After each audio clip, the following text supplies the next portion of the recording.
I'm Richard Wyatt. I'm married to Patsy. We have 2 daughters and 6 grandchildren who keep us pretty busy on childcare. In 1970, I joined British Airways and left 32 years later as a senior executive. We joined King's Church in 1973, and I was baptised a mere 38 years later. I was a logical man, a critical thinker. This lot was weird. I soon became busy at work and used it as an excuse not to attend church. Meanwhile, Patsy became a Christian, and my daughters, as they grew, became Christians, and between them, they gently started to work on me. My work was tough, with long hours and rich dinners. So in 2002, I duly had a mild heart attack. This proved to be a blessing. I was given the opportunity to retire, which I eventually did, but my excuse was blown. I started coming to church with Patsy.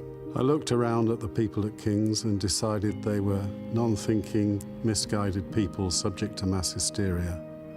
But after a while, I realized I might be wrong. They seemed to have something that I didn't. Maybe I should put my hypothesis that there was no God to the test.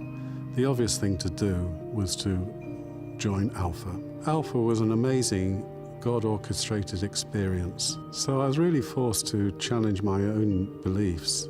I just could not substantiate them. I decided to test the alternative hypothesis that there is a God. Suddenly, everything fell into place, and I believed. Both before and after this, I was influenced by people around me, both at King's Church and at British Airways. The Christians at BA did not force Jesus at me. They just demonstrated Christian belief by the way they behaved. Meanwhile, my family and friends gently drip-fed the concept of Jesus to me. I had many walks with Frank Matthews, the founder of King's Church. He never raised the subject of Jesus, but was always ready to answer my questions and doubts. When I was finally baptized in 2011, I realized that all the people around me had each contributed a small step to my journey to Jesus.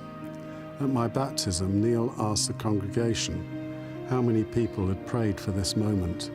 To my amazement, half the congregation put up their hands.